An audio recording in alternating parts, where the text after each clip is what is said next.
मुलुकको जटिलता दिनदिनै बढ्दो क्रममा छ, घट्दो त पटक्कै देखिँदैन। एकातिर धार्मिक र जातीय सद्भाव बिथोलिने खतरा छ, अर्कोतिर अर्थतन्त्र र राजनीतिक अस्थिरताले मुलुक थिलथिलोमा पुगेको छ। यसलाई पार लगाउने राजनीतिज्ञ राजनेताहरूको अभाव महसुस जनताले गरेका छन्। यस्तो अवस्थामा पुगेको मुलुकलाई पार लगाउनका लागि यस्तो चक्रवर्ती चाहिएको छ कि त्यो चक्रवर्ती देशले खोजेको छ, जनताले खोजेको छ र त्यो कहाँबाट आउँछ? धरती चिरेर आकाश फोडेर आउने सम्भावना छैन। यही जनताको माझबाट आउने हो, तर कहिले आउने हो? हरेक जनजनको प्रश्न यही छ आज।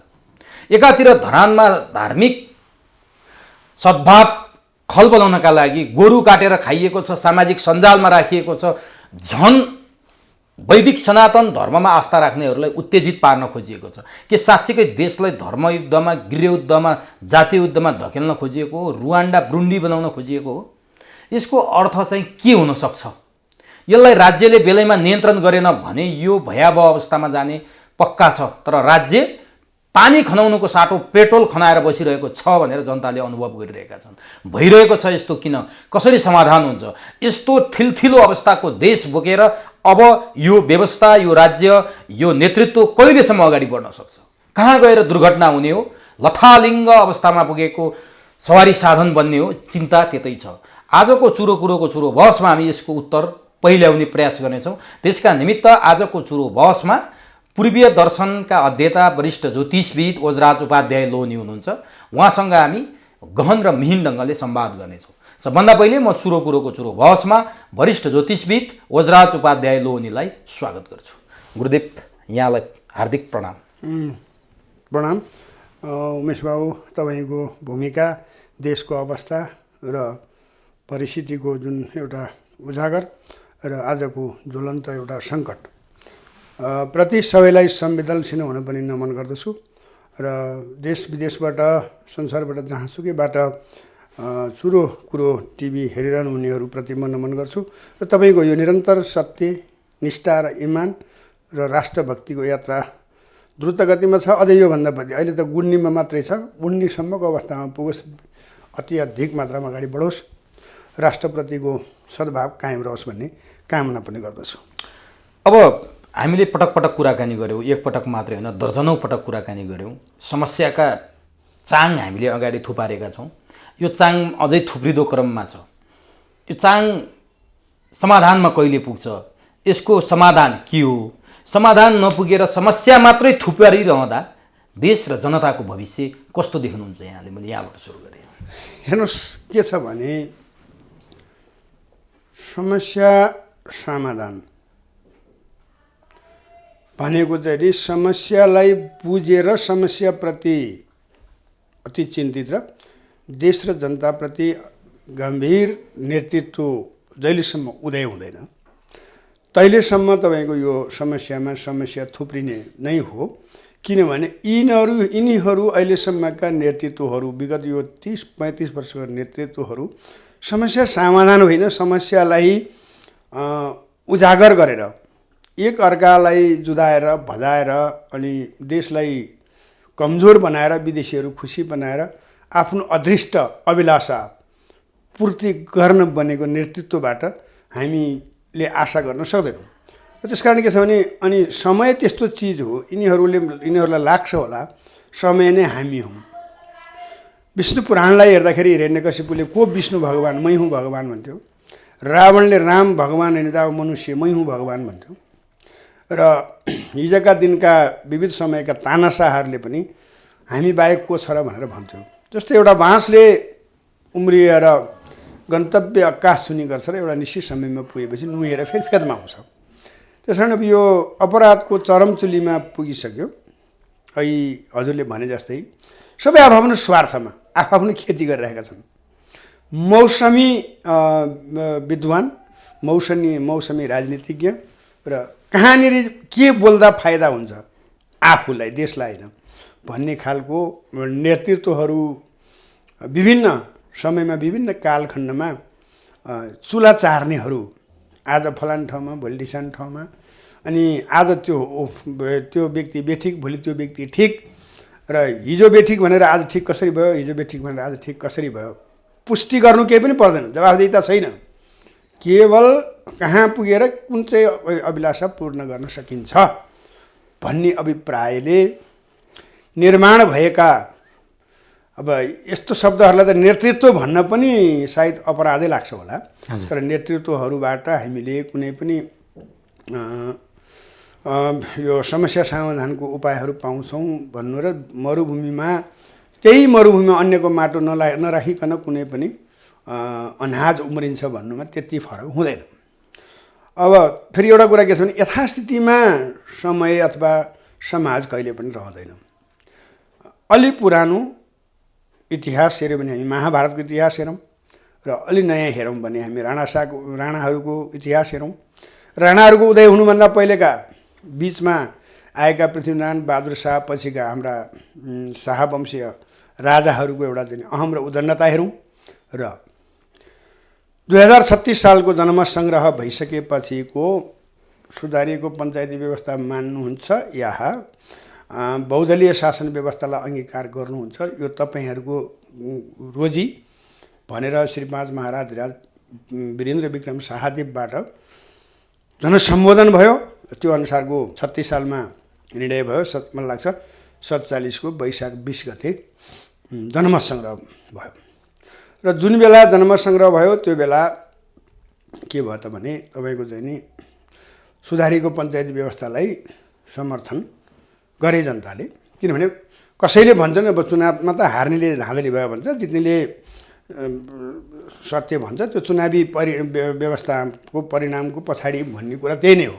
तर जेसुकै होस् त्यति बेलाको समाज, त्यति बेलाको आन्दोलनकर्ता र एउटा प्रजातान्त्रिक प्रणालीका केही समय नबुझेर भारतपरस्त रहेका र अन्तिम समयमा नेपाल र नेपालीप्रति आफूलाई समर्पण गरेर 33 सालमा राष्ट्रिय मेलमिलापको नीति लिएर फर्किएका महामानव विश्वेश्वर प्रसाद कोइरालाले सुरुवाती भयो, चुनाव भयो, सुध्रिन्छ भन्ने हामीलाई व्यवस्थाको के चाहिँ नि पूर्वाग्रह रह्यो, यो ठिक छ भनेर जब पञ्चायतलाई स्वीकृत गरे भनियो नेपाली समाजमा, त्यसपछि के भयो भने पञ्चायतीहरू अति छाडा, जनताबाट धेरै टाढा भए। त्यसको उपजमा के भयो भने पञ्चायत ढल्यो। पञ्चायत ढलेपछि तपाईँको चाहिँ 2048 सालमा एउटा नयाँ निर्वाचन भयो, नयाँ प्रणालीको। त्यहाँ धेरैवटा चाहिँ सुनियोजित षड्यन्त्रहरू भए।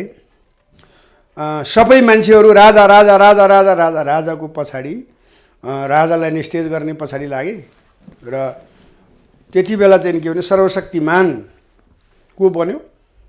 अदालत बन्यो। विश्वनाथले अरू जनताहरूको दृष्टि राजालाई नै निस्तेज बनाउनेमा गयो, त्यस कारण राजा त निस्तेज भए, महाराजा अदालत बन्यो र महाराजा मात्रै बनेन, आसेपासे दायाँ बायाँका सबै मान्छेहरू अदालतमा लाने कुनै एउटा खल्तीबाट झिकेर लाने प्रथाको सुरुवाती 47 संविधानले गर्यो।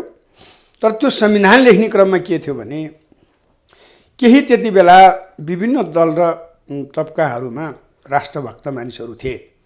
वादीहरू त जहिले पनि खतरनाक हुन्छन्, तर भक्तहरू थिए र त्यो संविधानमा चाहिँ के भनियो भने अविभाज्य हिन्दू राज्य र संवैधानिक राजतन्त्र, बहुदलीय प्रजातन्त्र भन्ने शब्दहरूले चाहिँ के भयो भने यो देशमा खेल्नलाई, यो देशलाई कमजोर बनाउनलाई, यो देश लुट्नलाई चाहिँ के छ भने राजा नै बाधक हो भन्ने भएपछि फेरि यहाँ के भयो सुरु भयो भने अब संसदीय व्यवस्था गरेर भण्डाफोर गर्ने भनेर केही महापण्डितहरू चुनावमा भाग पनि लिने र संसदीय व्यवस्थाको विरुद्ध उभिने पनि भयो। 36 सालपछि त्यसै गरी भयो। राजालाई ठाडै नमस्कार गरे रूपचन्द बिष्ट लगायतका केही मानिसहरू आए। भन्छन् पञ्चायतमा केही बोल्न पाइन्न। म तपाईँलाई एउटा मेरो कानले सुनेको म एउटा उदाहरण दिन्छु। 2039 सालमा 38 सालको वैशाख 39 सालमा चाहिँ आम निर्वाचन भयो। त्यति बेला रूपचन्द्र बिष्ट, तपाईँको चाहिँ नि जागृत प्रसाद भेटवाल, सोमनाथ अधिकारी प्यासी, यो द्रोणाचार्य शमशेर के हो थापाको गरेर 12-13 जनाको चाहिँ नि एउटा त्यति बेला उहाँहरूको भाषामा लेफ्टिस्ट टिम भनिन्थ्यो। केही कम्युनिस्टहरूले भाग लिएका जनपक्षीय उम्मेदवार भनेर पद्मरत्न तुलाधर आदिहरूले उम्मेदवारी दिए। उहाँहरूले जित्नुभयो। जितिसकेपछि त्यतिखेरको संवैधानिक व्यवस्थाभित्र भएका असंवैधानिक कार्यको विरुद्धमा चाहिँ मरिचमानले श्री 5 वीरेन्द्रसँग गएर अनुमति मागे यिनीहरूलाई कारबाही गर्छु भनेर। अनि राजा वीरेन्द्रले के भन्नुभयो भने जनताको प्रतिनिधि जनताले कारबाही गर्ने हो। त्यति बेला राजालाई म प्रधानमन्त्रीलाई तिमी भनिन्थ्यो, तिमीले कारबाही गर्ने होइन, उनीहरूलाई मन लाग्यो भन्न देऊ। अब भनिन्छ पञ्चायतमा के छ केही बोल्न पाइँदैन भन्छ। यहाँ त बोलीको अर्थ थियो, तर बोल्दा पनि राजाबाट सिधै चाहिँ कसैलाई कारबाही गर्ने अथवा कसैलाई निस्तेज गर्ने, कसैलाई चाहिँ निमिट्यान्न गर्ने अथवा मारिदिने व्यवस्था थिएन।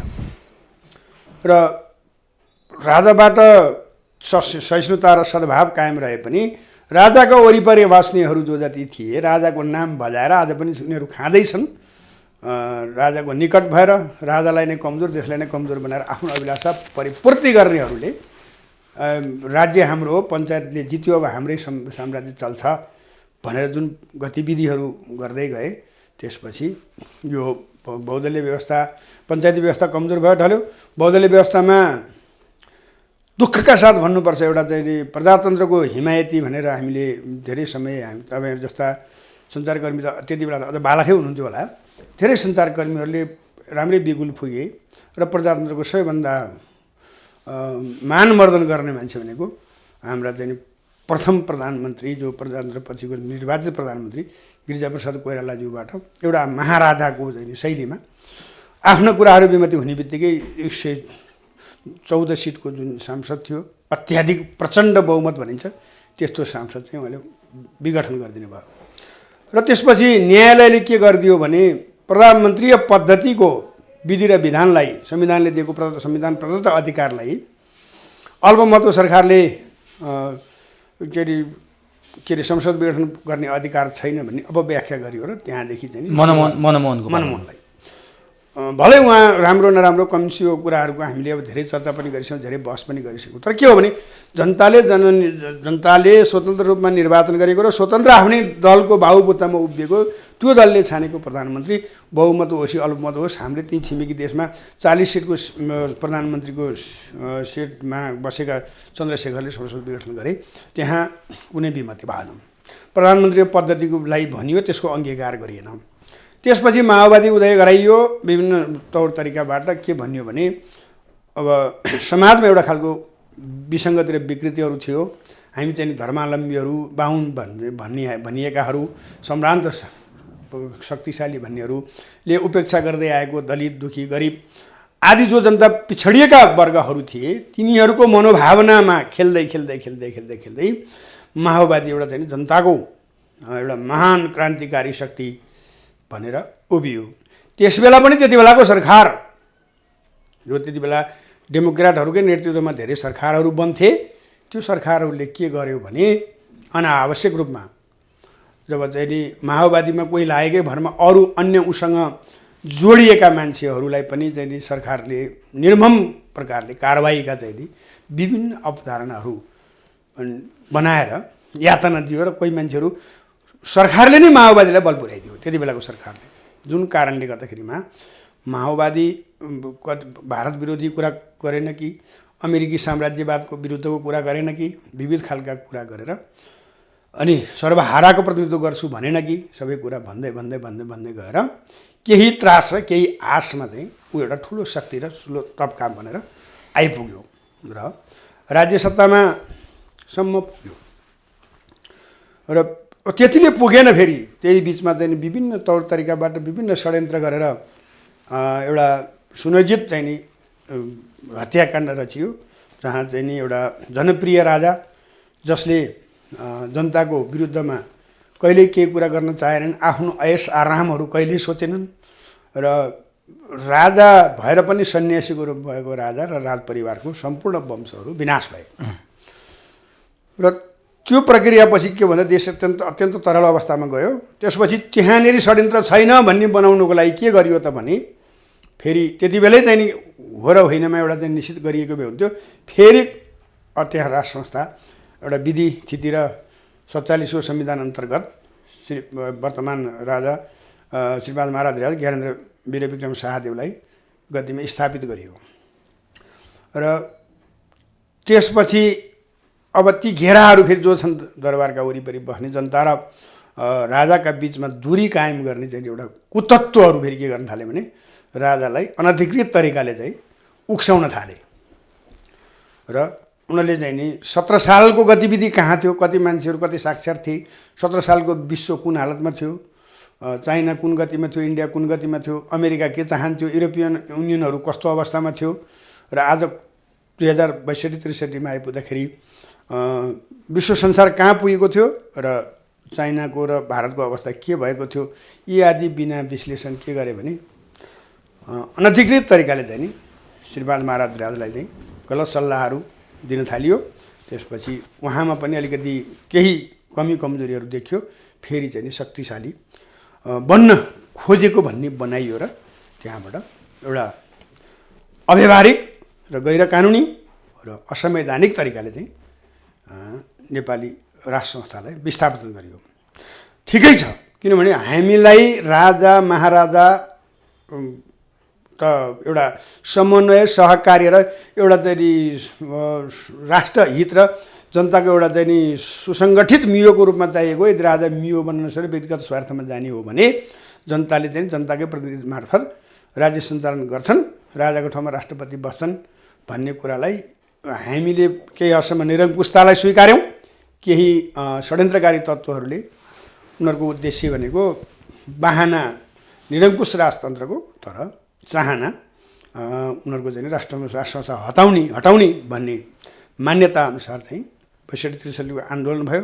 हामीले सहभागिता पनि जनायौँ र त्यसपछि स्वयं राजाबाट गैर संवैधानिक तरिकाले संविधान संसदलाई अथवा चाहिँ त्यति बेलाको प्रतिनिधि सभालाई पुनर्स्थापन गर्यो र फेरि यो संसारमा कहीँ नभएको कुराहरू र कहीँ प्रचलनमा पनि नभएको र संप्रसिद्धि अभ्यासमै नभएका हामीले त चमत्कार भन्यौँ नि, कहीँ पनि चमत्कार नचाहिने कुराको चमत्कार पनि त हुनु भएन नि उमेश भाउ।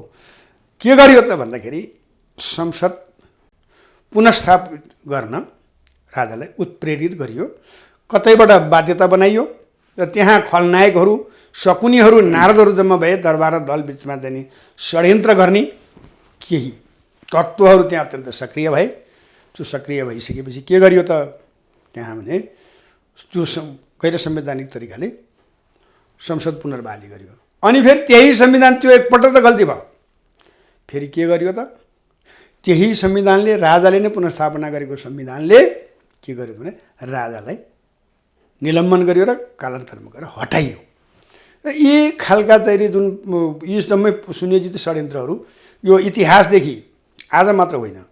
म यहाँलाई अनुरोध गरौँ, जब नेपालमा नेपाली जनताले नेपाली जनताको प्रतिनिधिहरू स्वतन्त्र रूपमा स्थापित गर्न खोज्छ, अब त्यहाँनिर नेपाली जनता चाहिँ नि सर्वशक्तिमान हुन लाग्यो भनेपछि हतार गरेर भारत त्यहाँ दौडिन आइपुगिहाल्छ।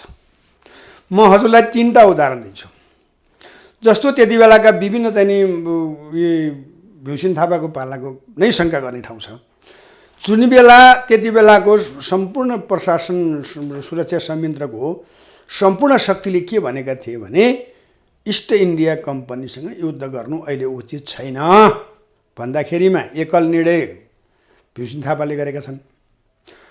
अब यहाँ त फेरि अहिले भर्खर हजुरले मैले कुरा गर्दा फेरि एक थरी अरू यस्तो चाहिँ नि तपाईँको चाहिँ के अरे अब अन्धभक्तहरू छन्, भोलि चाहिँ भीमसेन थापा अपमान गर्यो भने त्यहाँ शङ्का गर्ने ठाउँ छ। किनभने सम्पूर्ण लडाकु सम्पूर्ण सुरक्षा संयन्त्रले अहिलेको समयमा युद्ध गर्नु उचित छैन भन्दा फेरि युद्ध किन गरियो र कसले किन गरायो भने विदेशीहरू त्यति बेलादेखि नै घुसपैठ भइसक्यो। त्यति बेला घुसपैठमा शङ्का गर्न सकिन्छ। अनुसन्धान कसले गरेर नेपालमा हाम्रो इतिहास हामीले कहिले लेखेनौँ, किनभने हामीलाई वीर गोर्खाली भएर लडेर संसारभरिको प्रथम विश्वयुद्ध होस्, द्वितीय विश्वयुद्ध होस् र ब्रिटिस साम्राज्यवादीसँगहरू होस्, हामीले हाम्रा पुर्खाहरूले तिनीहरूसँग लडेर रगत बगाउँदै फुर्सद भएन। हाम्रो इतिहास कसले लेखिदियो र अनि उनीहरूले लेख्ने इतिहासमा के गरियो भने अनि म भीमसेन थापाको बारेमा पुष्टि गर्न खोज्दैछु।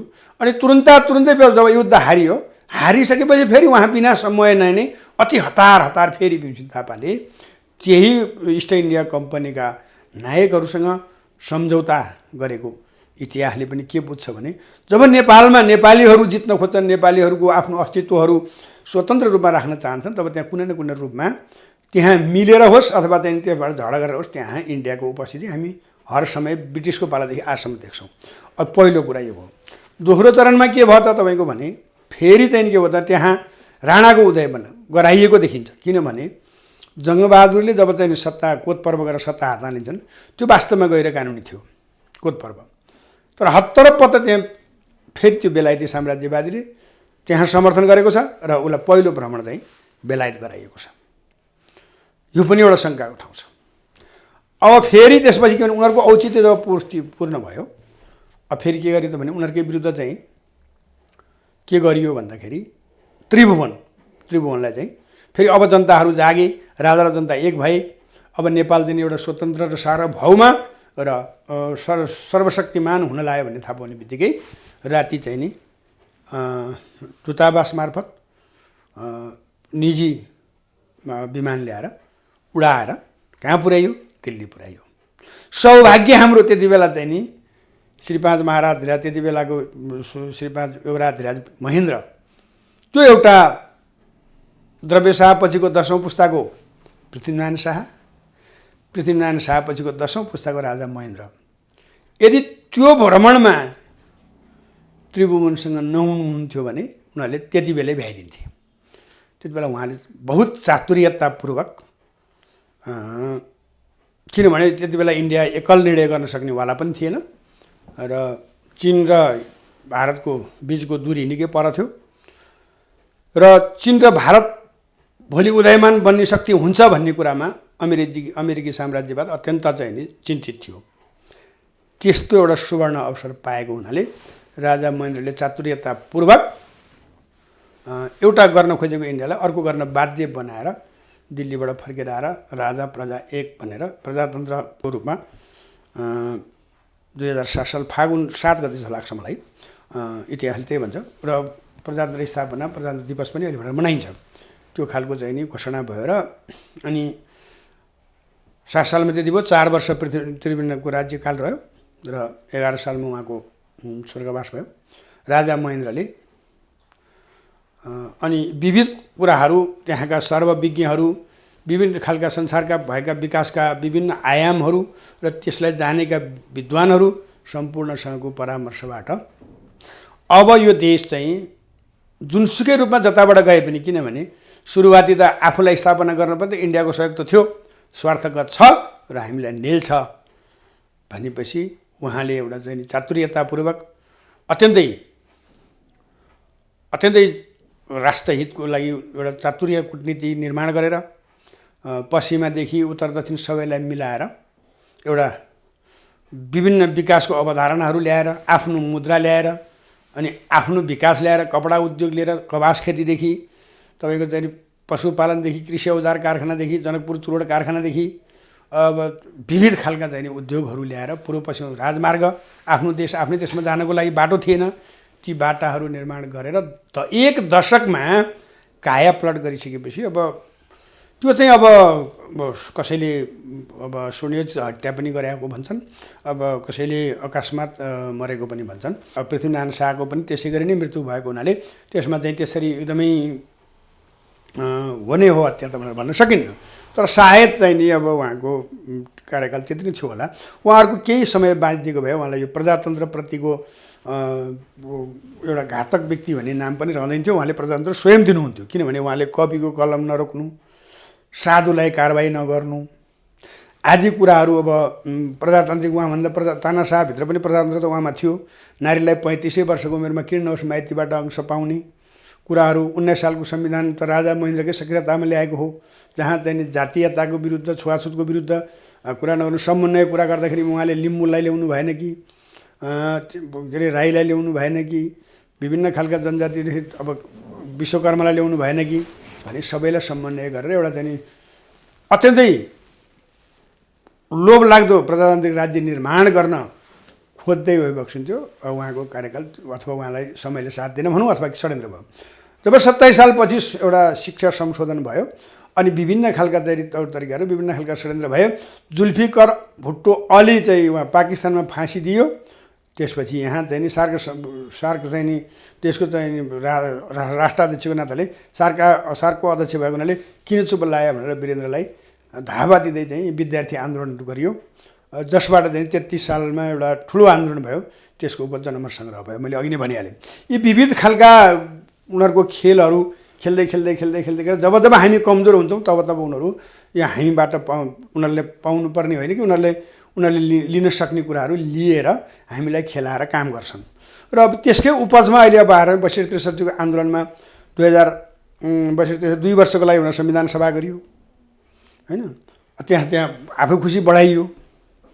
अब 70 अब न्यायालय र चाहिँ यतापट्टि जोडियो, कार्यपालिका र न्यायपालिकालाई एकसाथ लगाइयो। त्यतिले नपुगेर यस्तो संविधान ल्याइयो कि जसमा जसले जे गर्न पनि पाउने र फेरि जे गर्दा पनि कानुन लाउनेले लाउन पनि पाउने हुँदा यतिसम्म संसारमा नभएको यस्तो इतिहास बन्यो।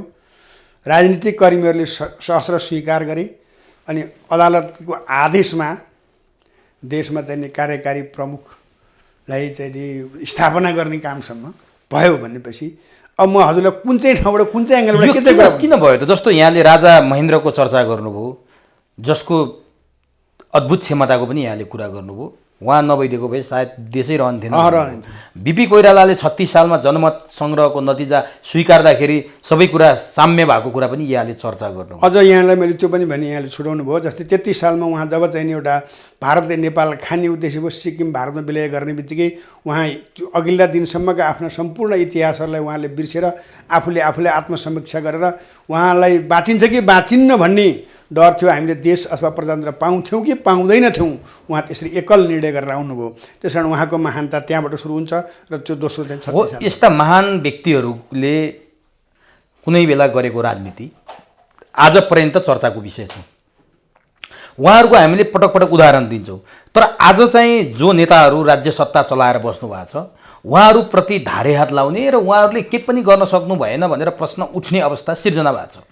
त्यो चमत्कारिक नेतृत्व जन्मिन नसक्या हो अथवा क्षमता प्रदर्शन गर्न नसक्या हो अथवा त्यस्तो नेतृत्वले राज्यको बागडोरमा जनताले खराबीका कारण आज खाद्यान्न सङ्कट हुने अवस्था छ, खाद्यान्न नहुने अवस्था छ। भारतले चामलमा रोक लाउने भनिसक्यो।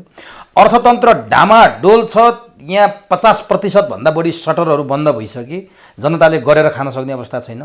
गाउँको खेतबारी बाँझो छ। युवा जति सबै प्लायन भएर चाहिँ तपाईँको मसल हुने जति चाहिँ खाडी राष्ट्रमा र अलिकति पढे लेखेका मान्छे चाहिँ अमेरिका युरोपमा जाने अवस्था छ। एयरपोर्टमा जाँदा तरक्कै आँसु चुन्छ। यो चाहिँ कसले गर्दा भयो त? यो यस्तो नेतृत्व किन आउन सकेन? कि आकाश फोरेर आउने हो कि मैले भने जस्तो धरती चिरेर आउने हो कि अर्को छिमेकी राष्ट्रबाट किनेर ल्याउनु पर्ने हो कि यो नेतृत्व किन सफल हुन सकेन? कहाँनिर चुक्यो? होइन, यो त तपाईँको के छ भने यहाँ नेतृत्व नै निर्माण भएन। किनभने नेतृत्व निर्माण हुनुभन्दा पहिले नै निस्तेज गरिहालिन्छ। अहिले त यस्तोसम्म भइसक्यो कि तपाईँको, किनभने हरेक समय हरेक बेला हरेक पल कुनै पनि व्यक्ति एउटा चाहिँ शक्तिशाली सर्वसम्पन्न भएर जन्मिँदैन।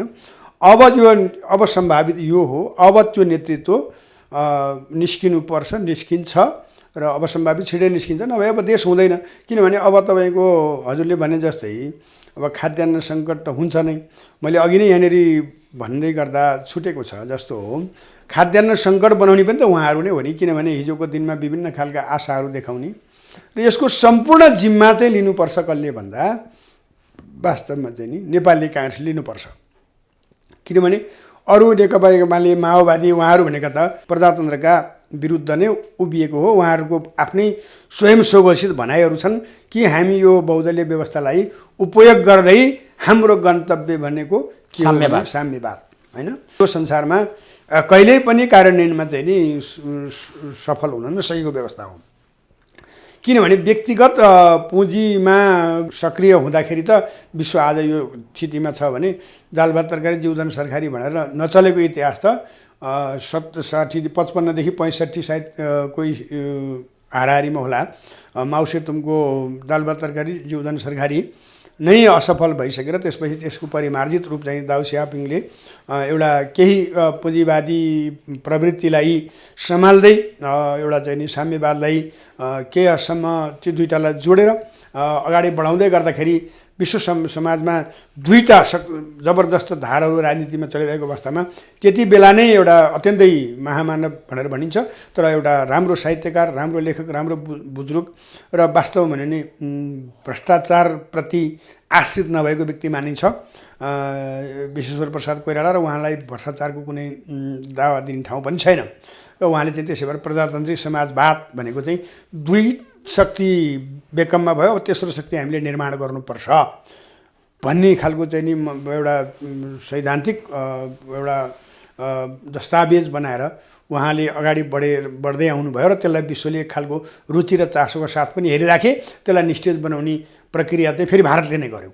र यी विविध कुरालाई हामीले हेऱ्यौँ भने हामी के बुझ्न सक्छौँ भने यी सबै चाहिँ बेरोजगार कसरी बनाए त भन्दा सबैभन्दा पहिले छिमेकीबाट भनौँ विभिन्न विदेशीहरूबाट नेपाली निष्ठा, नेपाली इमान्दार र नेपाली शक्तिहरू जब उनीहरू चाहिँ नि पश्चिमाहरू खाडी मुलुकमा उनीहरू चाहिँ नि विभिन्न खालका चाहिँ नि औद्योगिक अवधारणाहरू लिएर आए, उनीहरूलाई श्रम शक्ति चाहिरहेको थियो। र यो आजको चाहिँ नि वैश्य युगमा चाहिँ के थियो भने उनीहरू त्यहाँबाट धेरैभन्दा धेरै कमाइ गर्न चाहन्थे, किनभने तेल बेचेर खाडी र मुलुकहरू अत्यन्त धनवान थिए र त्यहाँ उनीहरू अत्यन्त खालका विलासितालाई उपयोग गर्थे। अब त्यो देशको मान्छेले काम गर्ने कुरै भएन, पश्चिमी गोराहरू त्यहाँ आएर काम गर्ने कुरै भएन।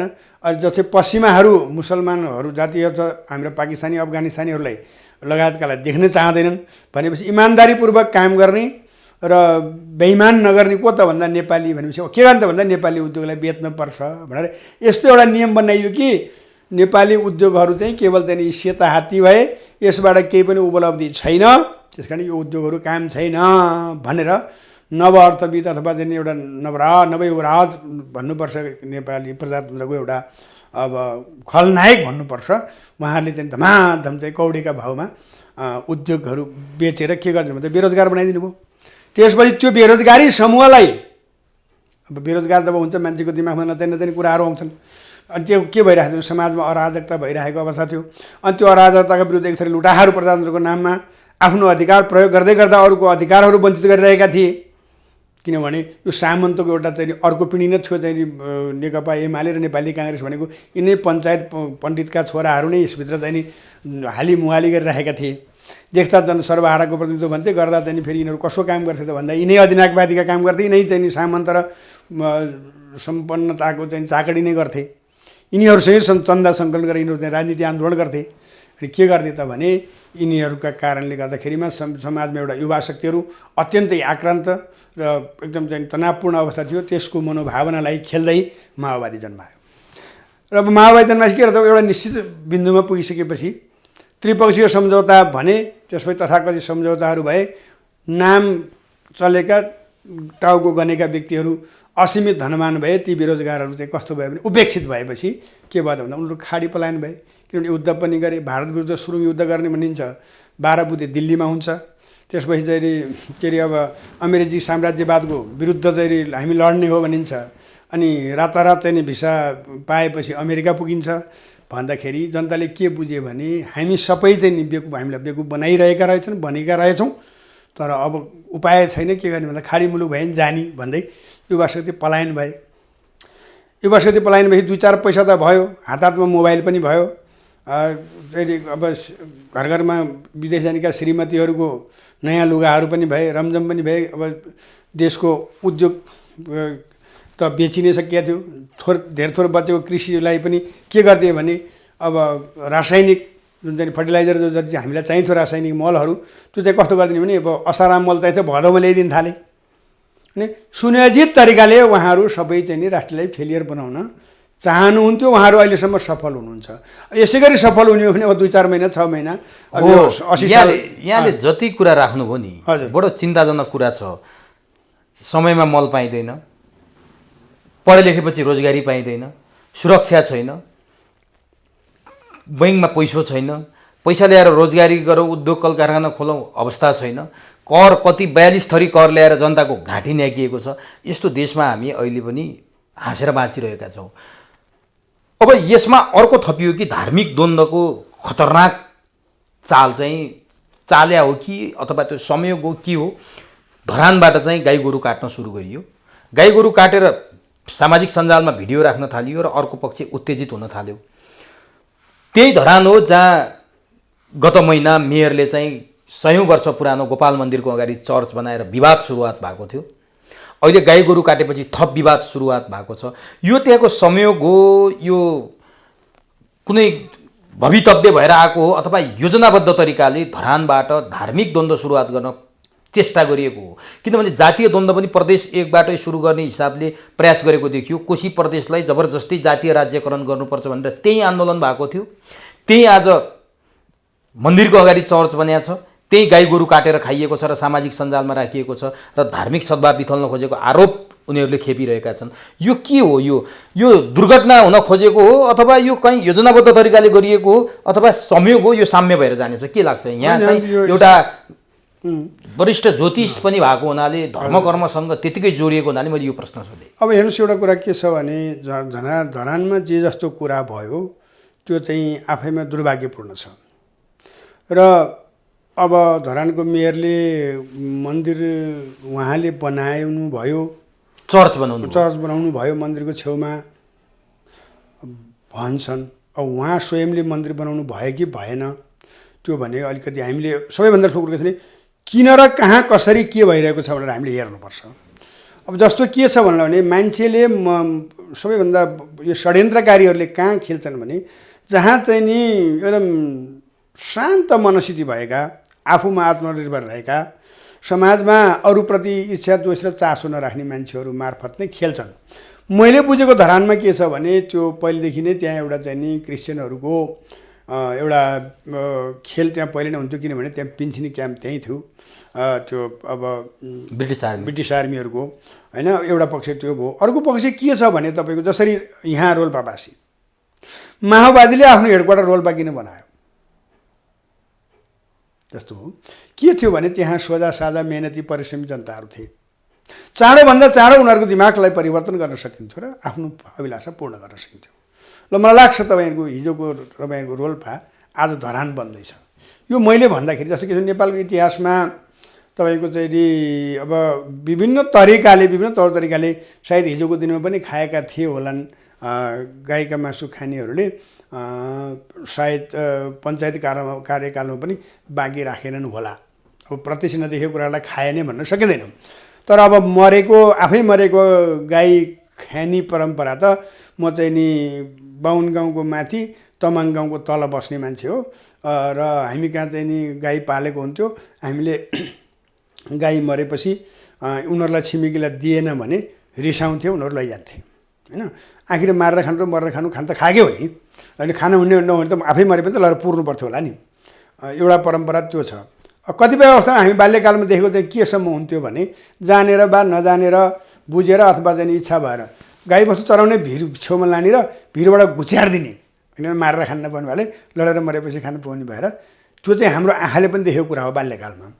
अब जुन आज धरानमा जुन घटनाहरू भयो त्यसलाई संयोग मात्रै भन्न सकिन्न, त्यो सुनियोजित हो। किनभने त्यो जसले खायो, कसले कहाँ के खायो खाएन, के खान हुन्थ्यो के खान हुँदैन, त्यो ठुलो बहसको कुरा हो। हामीले धेरै लामो 2-4वटा चाहिँ श्रृङ्खलाबद्ध रूपमा बहस गर्नुपर्छ। तर वास्तवमा त्यहाँनिर खानेले खाएर सामाजिक सञ्जालमा कसले किन हाल्यो एउटा। अरू कुरा फेरि के छ भने अब कुन समाजले खायो त्यो सिङ्गो समाज सबै त्यसैमा संलग्न त छैन होला। र फेरि अरू चाहिँ नि जो त्यसका विरुद्ध उब्रिनेहरूले एउटा जातीयतालाई तोकेर व्यक्तिलाई तोकेर अत्यन्तै चाहिँ आक्रोशित रूपमा नारा किन लगायो। फेरि यहाँ अब यसोभन्दा हिन्दू विरोधी पनि हुन सकिन्छ। तर यसलाई म अलिकति अर्को नयाँ पुष्टि गरौँ। यसको वास्तविकतालाई कस्तो छ भने यिनीहरूको वैज्ञानिक परिभाष्य जुन चाहिँ नि हाम्रो प्राचीन परम्परागत रूपमा हामीले जुन गाई भनेर मान्छौँ, हाम्रो चाहिँ प्रतिष्ठित गाईहरू 4 गाईहरू छन्। नीलगाई, चौरी गाई, गौरी गाई, हाम्रा परम्परागत गाई नै 4 थरी छन्। नीलगाई र गौरी गाईहरू जङ्गली गाईहरू हुन्। चौरी गाईहरू अर्ध जङ्गली भए र हाम्रा गाईहरू भए। यहाँ त के गरियो भने गाई नै त्यति बेला बिगारियो कि हामी चाहिँ कस्तो भयो भने यो गुणलाई होइन यो आयामलाई हेर्न थाल्यौँ। र अब गाई र भैँसीबाट चाहिँ क्रस गर्न थाल्यौँ त्यो हुनै नसक्ने कुराहरू भयो। त्यस्तो पनि हुन्छ र? ल अब तपाईँ हेर्नुहोस् यो अहिलेको जति आए तपाईँको अहिले आएका जुन हाम्रा आधुनिक तवरका जुन गाईहरू छन् यी गाई कहाँ प्योर गाई हुन् त? गाईकै सन्तान त होइन नि त। यस्ता कुराहरू कसले खोजेर हिँड्छ? अब गाईमै विकृति आइसक्यो कि? किनभने तपाईँको पहाडे गाईको दही दुध घिउ र यो गाईको दही दुध हेर्नुहोस् न कति बाक्लो र पातलो छ। यिनीहरूको दुध र भैँसीको दुधमा केही पनि फरक छैन। के कसरी मिलाइएको छ? गाई र भैँसी मिलाइएको छ। त्यसबाट आएको एउटा नस्ल संशोधन प्रतिपादित गाईहरू हो होइन। अब यो किन गरियो त भन्दाखेरि गाईमा त्यति असीम शक्ति छ। वैदिक सभ्यताभित्रका चाहिँ शक्तिशाली कसले बनाउँछ भन्दा ती असली गाईको दुध खाएका असली तपस्वीहरूलाई संसारको कुनै पनि शक्तिले जित्न सक्दो रहेछ। ढुङ्गा र मुढा र खुँडा र खुकुरीबाट बम तोप बारुदबाट पनि असफल भएर पृथ्वीनारायण शाह जित्न सफल भए। जो गोर्खाली गाईका दुध खान्थे, गोर्खाली गाईका दही खान्थे, गोर्खाली गाईका घिउ खान्थे होइन, तिनलाई त के गर्नु पर्छ भने त्यो गाईमै विकृत गरिदिनु पऱ्यो। अनि त्यो धेरै पुरानो षड्यन्त्र यस्तो खोज्यो भने हेर्नुहोस् यो त उनीहरू कयौँ वर्षदेखि लागेका। जब पृथ्वीनारायण शाहले यी पादरीहरूलाई यहाँबाट लखेडी दिए त्यति बेलादेखि नै उनीहरू त्यही कुण्ठा र घृणा पीडाहरू बोकेर हिँडिराख्थे। त्यसो भएर किनभने उनीहरूको प्रहार कहाँ छ भन्दा बाहुनमा छ, प्रहार कहाँ छ भन्दा धर्ममा छ। संसारमा क्रिस्चियन धर्म भएका राष्ट्रहरू पनि त छन् नि, संसारमा के अरे बौद्ध धर्म भएका राष्ट्रहरू पनि त छन् नि, मुसलमान भएका राष्ट्रहरू पनि त छन् नि। भन्दाखेरि किन यी सामाजिक रूपमा जो जसले कहाँ कसले के खायो, कसको संसारमा कसले कुन बेलामा के खाँदै आयो खाएको थियो एउटा कुरा हो। तर राष्ट्र राज्यले चाहिँ त्यसको जिम्मेवारी के लिनुपर्छ भने कुन कुरा चाहिँ नि कानुनत छ अथवा कुन कुरा गैर कानुनी छ, कुन कुरा संवैधानिक छ, कुन कुरा असंवैधानिक छ, त्यो कुरा हेर्नुपर्छ। तर राज्य नै असंवैधानिक छ। किन असंवैधानिक छ भन्दा अदालतले चाहिँ परमादेशमा सरकार बनाउँदा पनि स्वीकारेका छन्। अनि के छ भने विभिन्न दलको विभिन्न दर्शन लिएर जानुपर्ने जनताको जनमत लिनको लागि, अनि संयुक्त रूपमा विभिन्न खालका फरक फरक दर्शनको चाहिँ संयुक्त भोट उसले उसलाई माग्ने उसले उसलाई माग्दा त्यही मिलिजुली भइसक्छ। राज्य नै एउटा खालको चाहिँ नि मिक्स छ। जसरी गाईमा वर्णशङ्कर आयो भने जस्तै। अनि अब यो त के छ भने यिनीहरूको मलाई जहाँसम्म लाग्छ धरानको जुन घटना हो यो दुःखद घटना हो। म सबैप्रति के अनुरोध गर्छु भने यो हाम्रो सामाजिक सद्भाव हाम्रा हिन्दू धर्मावलम्बीहरूले पनि के कुरा बुझ्न जरुरी छ भने त्यो कुरा वास्तवमा उसो एउटा कुनै एउटा व्यक्ति खराब भयो भन्ने बित्तिकै सम्पूर्ण समुदायलाई चाहिँ हामीले दोषारोपण गर्ने कि नगर्ने एउटा पक्ष छ। अनि त पहिलो कुरादेखि किन गरियो भनेर बुझ्नुपर्ने कसले हो भन्दा जो जिम्मेवार छ, जो चाहिँ सर्वश्रेष्ठ हुन्छ। जस्तै छोरो जतिसुकै बदमासी गर्दै गइराख्यो भने पनि बाउले चाहिँ त्यो अनुसन्धान गरेर चाहिँ त्यसलाई हेरेर खोजेर बुझेर बस्ती धैर्य गरेर गम खाएर त्यसको चाहिँ गलत प्रवृत्तिलाई अन्त्य गर्ने प्रयास गर्नुपर्ने ठाउँमा किनभने सिधै बाउले छोरा आक्रमण गर्यो भने एकैछिन छोरै बाउले आक्रमण गर्यो भने छोरो घर छोडेर हिँड्न सक्छ। त्यस कारण संसारको सबैभन्दा प्राचीन सभ्यता बोकेको वैदिक सनातन हो। वैदिक सनातनीहरूले अरू जस्तै उत्तेजित हुन मिल्दैन मेरो विचारमा। किनभने यो त एउटा के छ भने थियो छ र रहिरहन्छ। अब यसले गर्दाखेरि अरू कस्तो हुन्छ भने जस्तै हामी बङ्गलादेशमा पनि हाम्रा हिन्दूको हालत हामीले हेर्न पऱ्यो, पाकिस्तानमा हामीले हिन्दूको हालत हेर्न पऱ्यो। केवल चाहिँ नि झन् बेसी हिन्दूहरूलाई भारतमा भएका हिन्दूहरूलाई लिएर देख्दाखेरि हिन्दूदेखि नि कर्महरू चाहिँ नि हिजोका चाहिँ नि पश्चिमा विरासतको कर्म गर्नेहरूको आडमा हामी उफ्रेर हिँड्ने हो भने त हिजोको असली हिन्दुस्तान असली हिन्दू राज्य नेपाल भनेर पृथ्वीनारायण शाहको दिव्य उपेक्षा सिधै हुन्छ। त्यसकारण कुरा के छ भन्दाखेरि यहाँ सुनियोजित के गरियो भन्दा आफ्नो सत्ता टिकाउने खेल खेल्दै जाँदाखेरिमा म तपाईँलाई एउटा रोचक कथा सुनाउँछु। सायद अलिकति समय बढी लाग्छ होला। जस्तो चाहिँ मेरा बराजुले बाजेलाई भनेको बाजेले चाहिँ बराजुले देखेको बाजेले सुनेको बाजेको कुरा मेरो बुवाले सुनेको उहाँबाट मैले सुनेको। काठमाडौँ उपत्यकामा चाहिँ नि भारतबाट लमकन्न भट्ट भन्ने आए अरे। उनले आएर चाहिँ नेपालका राजालाई त्यति बेलाको उपत्यका राजालाई भेटेर चाहिँ एउटा हनुमानको मूर्ति स्थापना गर्नु पर्यो भनेर हनुमान ढोकामा हनुमानको मूर्ति प्रतिस्थापना गरिसक्ने बित्तिकै त्यो मूर्ति बनाएको हनुमानले चाहिँ सबैलाई चिथर्न थाल्यो अरे कि। सबैलाई चिथर्न थालिसकेपछि अब त्यहाँबाट चाहिँ हाहाकार भयो। फेरि गएर राजालाई चाहिँ नि सम्बोधन गर्न ती साधु लमकन्न भट्टलाई फेरि गएर अनुरोध गरियो अरे। गरेपछि के हो महाराज यस्तो हो भनेर अनि होइन महाराज अब यो चाहिँ हनुमानजीलाई शान्त गर्नलाई चाहिँ अब यो भैरव स्थापना गर्नु पर्यो भनेपछि त्यसपछि के भने काल भैरव स्थापना गरियो अरे। हनुमान ढोकामा 3वटा मूर्ति छन्। काल भैरव स्थापना गरेपछि हनुमानजी चुप लागे। फेरि काल भैरवले त्यस्तै वितण्ड मचाउन थाले अरे। थालिसकेपछि के गर्ने त भनेर फेरि राजाबाट हुकुम भएपछि अनि अब यस्तै यसलाई शान्त गर्नलाई चाहिँ सेता भैरव स्थापना गर्नु पर्यो भन्ने चाहिँ नि ती महात्माले भने लमकन्न भट्टले। ल ठिक छ, त्यसो भए त्यही गर्नु भन्ने हुकुम भएपछि अनि सेता भैरव स्थापना गर्यो। काला भैरव शान्त भए। त्यसपछि के भने सेता भैरवले वितण्ड मच्चाउन थाले। फेरि दशा उयो फेरि साधुलाई बोलाएर राजाले भन्दाखेरि महाराज अब यसलाई थुन्नु पर्यो भनेपछि काला भैरव हनुमान र सेता भैरव चाहिँ बिचमा अहिले पनि आँखीजालभित्र थुनेर राखेको छ।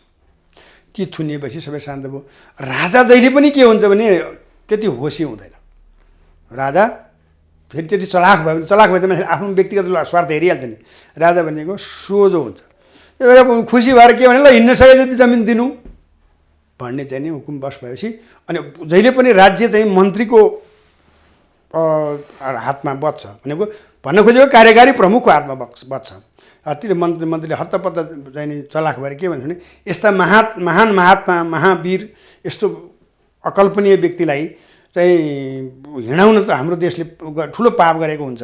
त्यसकारण चाहिँ नि हजुरलाई चाहिँ कृपा हजुरको आज्ञा हुन्छ भने हामी डोले तयार गर्छौँ भनेर अनि त्यसपछि हजुरको चाहिँ नि लङ्गडो डोले र भरिया लगाएपछि अब लङ्गडो डोले र भरियाले कति हिँड्छ त?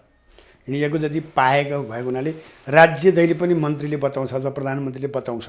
अर्को उदाहरण कसैले मिथक भन्लान्, अलिकति महाभारत जतिको त विश्वास गर्न सकिन्न तर त्यसमा लेखिएका कुराहरू चाहिँ महत्त्वपूर्ण छन्। जसरी चाहिँ दुर्वासा ऋषि रामको दरबारमा पुगे 60,000 शिष्य लिएर, जसले चाहिँ नि हामी आज भोजन गर्छौँ भनेर त्यहाँ पुगे। त्यहाँ पुग्दाखेरिमा चाहिँ नि अयोध्यामा मन्त्री सुमन्त्र थिए। राजा राम त्यति बेला चाहिँ नि एकदम सीताजीसँग त्यो एउटा गोप्य हलमा आनन्द गरिरहेको अवस्थामा ती मन्त्रीले सबै कुरा थाहा पाएर त्यो सम्पूर्ण व्यवस्थापन मन्त्रीले गरिसकेर मात्रै राम आइपुगे। भन्दाखेरि के हुन्छ भने यी सम्पूर्ण चाहिँ नि जिम्मेवार व्यक्तिहरू त्यति चलाक हुन्छन् र त्यस्तो गर्छन्। तर यहाँ त के भयो भने एउटा जस्तै त्यही अहिले मैले चाहिँ यही देख्छु यो लमकन्न भट्टको काण्ड जस्तै कि अब एउटा मुद्दा उचाल्यो, त्यसबाट चाहिँ नि कोही पर्न लाग्छ, कोही पर्न लागि त्यसले विरोध गर्छ, सत्ता जान लाग्छ भने अर्को निकाल्ने। त्यसो भए त्यसले पुगेन के भने अर्को निकाल्ने। अब हुँदै हुँदै हुँदै गइसकेपछि के त भन्दा उसले उसलाई कारवाही गर्ने, उसले उसलाई कारवाही गर्ने, ऊ उसमा दोषी, ऊ उसमा दोषी, ऊ उसमा दोषी, निर्दोष कोही पनि छैन भनेपछि के गर्नु भन्दा यहाँ छोड्न मन पनि छैन, दोष बोक्ने पनि होइन, सके अझै हँसुर्ने हो भनेपछि यो एउटा सुनिश्चित तरिकाले यी सम्पूर्ण काण्डहरूलाई अब यसबाट चाहिँ परिवर्तन गरेर के गर्ने भन्दा अनि हिन्दू क्रिस्चियन लगायतका सम्पूर्ण जनजाति र जातिहरू जुधाउने अनि देश अत्यन्तै कमजोर बनाउने अनि विदेशी तत्त्व घुसाउने र सुरक्षा स्थापनाको लागि भनेर चाहिँ यहाँ फेरि युएनको एउटा चाहिँ नि पगरी गुथेर अनि अब दक्षिणतिरको हुन्छ कताको सेना ल्याएर उभ्याउने अनि नेपाली जनतालाई दमन गर्ने अनि त्यसपछि राज्य गर्ने षड्यन्त्र हुन सक्ने सम्भावनाहरू हो। नै त म कसरी भन्नु त्यसको डिजाइन गर्दा अब यसमा के विदेशीको घुसपैठ छ अथवा जस्तो बाबुराम भट्टराईमाथि यो आरोप लाग्छ कि 10 वर्षको द्वन्द्वका क्रममा गाई काटेर गाई खानलाई माओवादीहरूले नै बडो सहयोग गरे र माओवादीहरूकै कारण आज देशमा गाई काटिन लाग्यो, गोरु काटिन लाग्यो भनेर उनीहरूले आरोप खेपिरहेछन्। बाबुरामले जब हर्क साम्पाङलाई भेटे त्यसपछि धरानमा यो स्थिति उग्र बन्यो। जब प्रचण्डले आदिवासी जनजाति दिवसका दिन चाहिँ हामीलाई बहुमत दिनुस्, हामी जातीय राज्य बनाउँछौँ भने त्यसपछि तेलमा आगोमा घिउ थप्या जस्तो झन् त्यो उग्र रूपमा बढ्दै गयो र मणिपुरको अवस्था हुने हो कि जातीय दङ्गा फैलिने हो कि धार्मिक द्वन्द्व हुने हो कि देश गृहयुद्धमा जाने हो कि भनेर मान्छेहरू चिन्तित छन्। यति बेला राज्यले यसलाई नियन्त्रण गर्न अग्रसर हुनुपर्ने हो अथवा साँच्चैकै वैदिक सनातनीहरू सद्भावका लागि धरान पुग्दै गर्दा उनीहरूलाई चाहिँ निषेधाज्ञा जारी गरेर त्यो ठाउँमा जान रोक लगाउने हो। राज्यले ठिक गर्यो या गलत गर्यो? यस्तो अवस्था आउँदा किन प्रचण्ड सरकार चाहिँ अलिक बढी सिरियस भएर यो कुरा मिलाउनतिर लाग्दैन? हिजो उनलाई गाई काटेको आरोप छ, गाई खाएको आरोप छ, आज गाई काट्दा गाई गोरु खाँदा किन सरकार कानमा तेल हालेर बसिरहेको? उहाँहरूको त के कुरा गर्ने र उहाँहरूको काहीँ हात छ, काहीँ संरक्षण उहाँहरूको त के कुरा गर्ने र उमेश बाबु, अब मान्छे नै काटिसके मान्छे हो उहाँहरू होइन। संसारमा हुँदा खाँदाको मान्छेहरू प्रत्यक्ष निहत्ता हतियारमा संयुक्त युद्धमा उभिएका बाहेक अरू मान्छेहरूलाई एकअर्काले मार्दाखेरि त मान्छे मारेको कानुनमा जे कानुनले बेहोर्नु पर्यो त्यो बेहोर्नु पर्ने होला नि त। तपाईँ र म युद्ध गरेको छैन र मैले तपाईँलाई चाहिँ नि के अरे तपाईँको कुरालाई मैले विमति राखेकै भरमा तपाईँले मलाई हत्या गर्नुभयो भने त त्यो त हत्या हुन्छ होला नि, त्योतिर नजाउँ। अनि बाबुराम पूर्व प्रधानमन्त्री बाबुरामजीको कुरै नगरौँ, किनभने उहाँले आफूले गरेको कर्मफल भोग्दै हुनुहुन्छ। उहाँ 2062-63 सालमा संयुक्त वक्तव्य दिएर बालुवाटारमा आउँदाको उहाँको क्रेज र आज उहाँको अवस्था। आज उहाँ अधिकारीबाट आज्ञाकारी हुन पुगिसक्नु भएको छ। एकचोटि माननीय काङ्ग्रेसले बनाइदियो होइन, अब अर्कोचोटि उहाँलाई सायद माओवादीले बनाउन खोजेको छोरीलाई सम्भव भएन।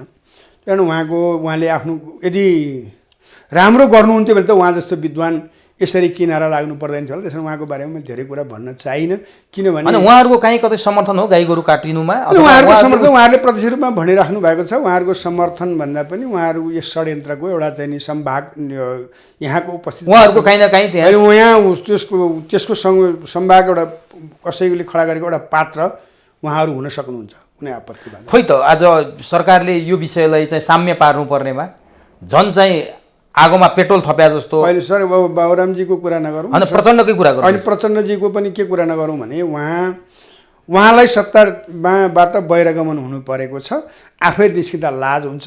त्यसकारण उहाँ विभिन्न बहाना अपनाउँदै हुनुहुन्छ। उहाँको कुरा त अब विधि व्यवहारले छर्लङ्गै गरेको छ र बाबुरामको कुरै नगरौँ। उहाँ अझै षड्यन्त्र गरेर म अझै सत्ता लम्ब्याउन सक्छु भन्ने खालको मनस्थितिमा हुनुहुन्छ होला, तर त्यो असम्भव भइसक्यो, किनभने अब सबैले कुरा बुझिसके। र यो कुरा के भन्दा सरकार अब यहाँ एउटा तपाईँलाई मैले के जवाफ दिनुपर्ने थियो भने जुन कुरा हिन्दूहरू एउटा जुलुस नारासहित जहाँ जान खोजे सद्भावका लागि जान खोजे, अब त्यहाँ सद्भाव होला, धेरै गुरुहरूको सम्मान पनि गर्न सकिन्छ। केही त्यहाँ फेरि उहाँहरूकै सरकारले भन्दा पनि त्यो आन्दोलनकारीहरूका लागि नै अथवा चाहिँ त्यो एउटा सद्भाव र्यालीहरूका लागि पनि त्यो एउटा सरकारले संयमता अपनाएकै हुनुपर्छ कि ठुलो नरसम्भार नहोस् भनेर, किनभने त्यहाँ फेरि घुसपैठ भएर उद्दण्ड र अनधिकृत नाराहरू पनि लाग्न सक्थे र राज्यले लडाएर तमासा हेर्ने होइन, विश्वबाट उहाँहरूको चाहिँ राज्य सञ्चालनमा धावा बोल्छन् भने डरले होला। उहाँहरू आफू संवेदनशील भएर राज्य चलाउने भए त म जातीय होइन निषेधाज्ञा गरेर हुन्छ त गुरुदेव, यो सम्हालिदिन्छ त होइन। हत्केलाले सूर्यलाई छेकेर पुग्छ होइन, यस्तो हो एउटा निश्चित समयमा अत्यन्तै आक्रोशित भएर जाने भिडलाई गएर त्यसले त्यहाँ चाहिँ मुठभेड हुँदाखेरिको नकारात्मक परिणाम आउन सक्छ भनेर राज्य त्यसकै लागि अग्रसर भएको हो भने अब भोलि अन्य यस जुन विषयको विरुद्धमा अथवा सामाजिक सद्भावको र्याली गरियो त्यो केका लागि गरियो र त्योको वास्तविकता कुरा बुझेर त्यहाँ कुनै उच्छृङ्खल तत्त्वहरूले अथवा गैर राज्यबाट अथवा गैर धार्मिकहरूले धर्मप्रतिको आस्थामा प्रहार गर्ने उद्देश्यले बनाएको जुन खालको योजनाबद्ध हो या मूर्ख लठेतहरूले त्यो कुराहरू प्रयोग गरेका हुन्, त्यसको तथ्य सत्य खोजबिन गरेर त्यसको चाहिँ यथार्थ चाहिँ नि जनता सामु ल्याएर उहाँहरूले त्यसको एउटा चाहिँ नि प्रमाणित गरेर यस्तो विकृति र विसङ्गतिलाई चाहिँ नि निस्तेज बनाउन खोज्नु भयो भने चाहिँ यो अहिलेको तत्काल चाहिँ आक्रोशलाई शान्त गर्न सुरक्षा संयन्त्रको घेरा लगाइएको कुराहरूलाई सान्दर्भिक मान्न सकिन्छ। तर यतातिर हिन्दूहरूलाई अथवा वैदिक सनातनीहरूलाई चाहिँ निस्तेज बनाउने र अर्कोतिर चाहिँ नि गैर धार्मिक अथवा चाहिँ नि अन्य धर्महरूमाथि होइन आफ्नै हिसाबले धर्म गर्ने माथि म व्यक्तिगत रूपमा कुनै पनि खालको टिका टिप्पणी गर्न चाहन्न। आफ्नो धर्मको आफ्नो संस्कारको आफ्नो संस्कृतिको आफ्नै महत्त्व हुन्छ र नेपालमा विभिन्न बहुधार्मिक बहुसांस्कृतिक र बहुजातिकहरू सबै समन्वयका साथ सहकार्य गर्दै हिजोको दिनमा नेपाल एकीकरण गर्दा होस्, त्यस पछाडिको समाजको विकासको क्रममा होस्, सबैले सहकार्य गरेर सहयात्रा गरेरै आएको देश हो र मिलेरै बसेको विश्वको एउटा नमुना, धरतीको एउटा स्वर्ग पुण्यभूमि नेपाल हो। यसलाई बिगार्न षड्यन्त्रकारीहरू पृथ्वीनारायण शाहको अहिले मैले भने उहाँले लखटेका पादरीहरू विभिन्न रूपमा योजनाबद्ध रूपमा त्यो समयदेखि लागेका हुन् र निरन्तर रूपमा लागिरहेकै छन् र उनीहरूको षड्यन्त्र हुन सक्छ। त्यो कुरालाई बुझेर राज्यले चाहिँ संयमता अपनाएको हो भने त्यो सम्मानयोग्य छ। तर यदि चाहिँ अन्य हिन्दूहरूलाई चिडाएर गर्न खोज्छ, हिन्दूहरूलाई चाहिँ निस्तेज बनाउने र अरूलाई चाहिँ उत्साहित गर्न खोजेको हो भने राज्य निन्दनीय छ। त्यसको नतिजा के हुन सक्छ? त्यसको नतिजा त अब त्यसपछि अब सक्षम कोही नेतृत्व जन्मियो भने उहाँहरू सदाको लागि यहाँबाट विस्थापित हुनुहुन्छ र उहाँहरूको विकल्प भनेको भाग्ने अथवा चाहिँ जेल जाने हो। अब होइन भने अब कोही पनि जन्मिएन भने देशहरूले खाने हो। के हुन्छ र अरू त्यसमा? अब यस्तो स्थितिबाट हामी गुज्रिरहेछौँ। गृहयुद्ध हुने हो कि भन्ने चिन्ता छ। धरानको कुरा धनगढीसम्म फैल्यो भने अथवा धनकुटासम्म फैल्यो भने तनहुँमा फेरि गाई गोरु काटेका समाचारहरू आउन लागे। यसलाई समयमै सरकारले रोक्न सकेन, निस्तेज पार्न सकेन भने गम्भीर परिणाम आउने सम्भावना हो। एकदम आउँछ। तर मलाई जहाँसम्म के लाग्छ भने उमेश बाबु, यो अब लामो समय यसरी चल्दैन। अब कुनै न कुनै यहाँले लामो समय चल्दैन भने धेरै भइसक्यो, लामो समय भइसक्यो। आउँछ के? अब ज्योतिषीय हिसाबको नि कुरा गरौँ न त, हुन्छ के? होइन, अबको तपाईँको भनेको यो अबको अवस्था भनेको नितान्त चाहिँ नि भिन्न परिस्थिति अब निर्माण हुनुपर्छ। कुनै न कुनै तानासाथ जन्माउने परिस्थिति भइसकेको छ, जन्माउँछ। त्यसमा चाहिँ नि जनताको विश्वास जसले जित्न सक्छ त्यसले हुन्छ। विभिन्न पात्रहरू मध्ये जसले पनि गर्न सक्ने कुरा तानासाथ जन्मिन्छ, एकदम त्यो विकल्पै छैन। देश जङ्गबहादुर टाइपको जङ्गबहादुर जस्तो अब यो युगले दिँदैन। तर कस्तो भने जनता र देशको हितमा, जनविरोधी र देश विरोधीको अहितमा यिनीहरूलाई ठेगान लगाउने, जनतालाई र राष्ट्रलाई स्वतन्त्रता दिन सक्ने व्यक्तित्वको उदय हुनुपर्छ। र ग्रहले पनि भन्छ, परिस्थिति पनि अब त्यही बनिसक्यो। कहिले बनिसक्यो भने अब हेर्नुहोस्, यो चाहिँ अब यहाँमाथि यही विषयमा सधैँभरि प्रश्न उठ्छ, चाहे त्यो प्रतिक्रियामा होस् चाहे अरू विषयमा होस्। यहाँले भविष्यवाणी गर्नुहुन्छ, यस्तो हुन्छ भनिदिनुहुन्छ, त्यो जनताले ठ्याक्कै जाडो हुँदा जाडो अनुभव हुन्छ, गर्मी हुँदा गर्मी जस्तो अनुभव गरेर खोज्या हुन्छ। नतिजामा नभेट्दाखेरि कहिलेकाहीँ जनता अत्तालिन्छ के? त एउटा कुरा के बुझ्नुहोस् भने, अब मलाई तपाईँले ज्योतिषीमा जोड्नु भयो। एउटा श्रीमान श्रीमती आयो, तपाईँको चाहिँ बच्चा हुन्छ भनिदियो होइन। अहिले तपाईँको चाहिँ नि के अरे भोलि नै त बच्चा हुँदैन नि त। मैले यहाँसँग जुन देखि जे प्रकारका कुरा गर्दै आएँ, एक हात कुराहरूमा अलि भिन्न, धेरै कुराहरू नजिक छन्। र त्यो मैले यहाँहरूसँग कुरा गर्दै गर्दाखेरि यो 80 सालको सुरुवातमा होस् या 79 को सुरुवातमा होस्, मैले 79 सालदेखि यहाँहरूसँग जे भन्दै आएको छु र गतिविधि त्यही बाटोमा जाँदैछ। र देश रहनको लागि अब विकल्प त्यही हो। र ग्रह गोचर, समय, शक्ति, पशुपति, किनभने 79वटा गाली गरुन्जेलसम्म चाहिँ नि शिशुपाललाई छुट भयो। तपाईँलाई महाभारत कथा सुनाउँछु। सबै त्यहाँ चाहिँ शिशुपाललाई चाहिँ नि मार्न भनेर एकदम तयार भए, उद्धित भए। सबैले चाहिँ नि यसलाई मार्नुपर्छ यहाँ भने। अब भीम जस्ता, अर्जुन जस्ता शक्तिशाली सबै थिए। तर उनीहरूको उफ्राइ के थियो भने, नितान्त के थियो भन्दा त्यो बेमतलबको थियो, अहमता थियो। किन भन्दा शिशुपाल कृष्णकै हातबाट मात्रै मर्थ्यो कि अरूबाट मर्दैन थियो। हो, त्यही भएर तपाईँको चाहिँ के भयो भने उनको शिशुपाल जन्मिँदाखेरि 3 नेत्र र 4वटा हात थिए। भगवान् कृष्णले फुपूको छोरो जन्मेछ भने काखा लिने बित्तिकै एउटा आँखा र 2टा हात खस्यो। आकाशवाणी त्यही भएको थियो, जसले यसलाई हातमा लिँदाखेरि यो एक आँखा र 2टा हात खस्छ, त्यसैबाट त्यो मर्छ भनेर भनेको थियो आकाशवाणीमा। त्यसपछि फुपूले त आफ्नो भलासँग त गुनासो गर्ने भएन। भन्दाखेरि फुपू भाष्यकारले लेखेको छ, यसको मसौला 100 पल्ट गाली, फुपू हजुरको मुख हेरी खाली। यो उपदेश मन्जरीमा भाष्यकारले लेखेको छ। 79वटासम्म गाली चाहिँ म हजुरको मुख हेरेर म सहनेछु फुपू, 100 पुगेपछि चाहिँ म यसलाई मार्दैछु।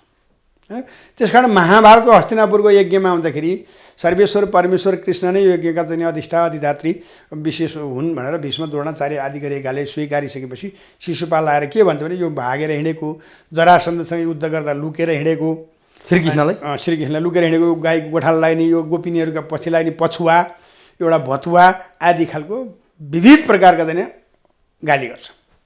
त्यसपछि अनि भगवान् अरू सबैले चाहिँ मार्न तयार हुँदा भगवान् कृष्ण के भन्नुहुन्छ, तिमीहरू उब्रेर केही हुनेवाला छैन। म यसलाई यति बेरसम्म जीवित राख्ने यस संसारमा बाध्य छु। म प्रतिज्ञाबद्ध थिएँ कि मेरो फुपूलाई मैले 79वटा गाली मैले सहनुपर्छ भनेको थियो र अब 100 भयो, हेर म मारिदिन्छु भनेर उहाँले सुदर्शन चक्र छोडिदिनुहुन्छ र शिशुपाल मर। अब हेर्नुहोस् कस्तो छ भने, जसको काल जहाँ हुन्छ त्यहाँ गएर छोडिन्छ। भगवान् कृष्णले त्यत्रो चरित्रहरू हामीले श्रीमद् भागवत लगायतका सम्पूर्ण कुरामा गएर हेर्छौँ, उहाँ त्यति शक्तिशाली स्वयं भगवान्को अवतार भनेर भनिन्छ। तर एउटा जरासन्धलाई मार्न उहाँले सक्नु भएन, लुकेर गएर बस्नु भएको छ। 17 पटक युद्ध गर्नुभयो, मथुरामा 18औं पटकमा उहाँ द्वारका सहर बनाएर बस्नुभयो। सक्नु भएन, किनभने मृत्यु जसको हातमा लेखेको हुन्छ त्यसले मात्रै मार्न सक्छ। बुझ्नुहोस् है। अब वर्तमान पात्रमा हेऱ्यो भने 50 लाखको मूल्य तोकेको अन्त टाउकाको मूल्य चाहिँ जो अहिले वर्तमानमा हामी चाहिँ ठुला मान्छेबाट कुरा गरिरहेका छौँ, खोइ त किन मार्न सक्ने? मृत्यु त्यहाँ कसैको हातमा चाहेर मृत्यु हुँदैन कि। मृत्यु चाहिँ सम्बन्धित व्यक्तिलाई कसले मार्ने हो त्यसको हातमा लेखेको हुन्छ। यो चाहिँ धार्मिक र ज्योतिष शास्त्रीय कुरा हो।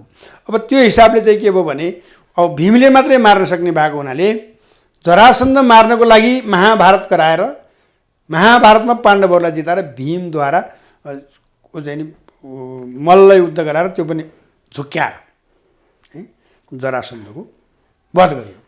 भन्दाखेरि के हुन्छ तपाईँ भन्नु भने अब यो त अबको परिवर्तन, अबको हामी नेपालीले पाउने भनेको त के हो भने कि नेपाल नहुने कि चाहिँ नेपाल एउटा समृद्ध शक्तिशाली विश्वलाई उदाहरण दिने हो। समय लाग्छ नि, अब आउँछ, नजिकै आउँछ होइन। जस्तो चिनिया उच्च सैन्य टोली नेपाल आयो, नेपालको प्रधान सेनापति भारतमा हुनुहुन्छ, सबैको आँखा अहिले सेनामा ध्यान पुगेको छ। यहाँले तानाशाह नेतृत्व भन्नुभएको छ, त्यो तानाशाह नेतृत्व त यही जनताबाटै आउने होला अथवा यही पार्टीबाटै आउने होला, यही समाजबाट आउने होला। त्यसलाई नेपाली सेनाको साथ रहन्छ या रहँदैन, सबैको ध्यान नेपाली सेनामा छ। र पटक पटक यहाँसँग गरेको अन्तर्वार्तामा मान्छेको ध्यान पनि त्यही छ कि नेपाली सेनाले अब के गर्छ। तपाईँले भने जस्तो तानाशाह नेतृत्व त्यो चुनावबाट आउने त पक्कै होइन, त्यो कसरी आउँछ र त्यो तानाशाह नेतृत्वको नेपाली सेनासँग सम्बन्ध के हुन्छ र जनतासँग सम्बन्ध के हुन्छ, त्यो कसरी अगाडि बढ्छ? अब हेर्नुहोस्, अब यहाँ चाहिँ हजुर ठ्याक्कै एउटा चाहिँ केन्द्रमा आउनुभयो। अब नेपाली सेनाको, नेपाली जनताको र नेपालमा नेपाली भएर नेतृत्व गर्नेको सबैको प्रतीक्षाको एउटा यो चाहिँ एउटा प्रतीक्षाको घडी हो। उहाँहरूको आत्मनिर्णय गर्ने कुरा हो। नेपाली सेनाले पनि आफ्नो अस्तित्वलाई जगार्न गर्ने बेला हो। त्यसको लागि उसले के भूमिका खेल्छ? होइन, उसको त के हुन्छ र, किनभने नेपाली सेना होइन, त्यो तानाशाही नेतृत्वले उसको साथ समर्थन। तानाशाह भन्ने पनि हामी यसरी नबुझौँ, किनभने एउटा खालको कस्तो भने कसलाई तानाशाह भन्दा जनताको तानाशाह संसारमा अब कहीँ पनि टिक्दैन। विरोधीहरूलाई निस्तेज गर्ने किन तानाशाह भनेर हामी यी विरोधीहरूलाई खत्तम गर्ने जनपक्षीय र चाहिँ राष्ट्रभक्त कोही एउटा उभिन्छ, त्यसको पछाडि सेना उभिनु पर्छ। उनीहरूको पनि अब अग्नि परीक्षाको बेला हो, उभिन्छ पनि। यही बेला ब्रिक्स सम्मेलन भएको छ, अमेरिकालाई ठुलो झड्का लाग्ने अवस्था देखिया छ। ब्रिक्स सम्मेलनमा 5वटा देश थिए, अहिले 6वटा थपिएर ब्रिक्स प्लस भएको छ। मोदी, सी र पुटिन एक ठाउँमा उभिएका छन् र यो भूराजनीतिको असर नेपालमा पक्कै पर्नेछ।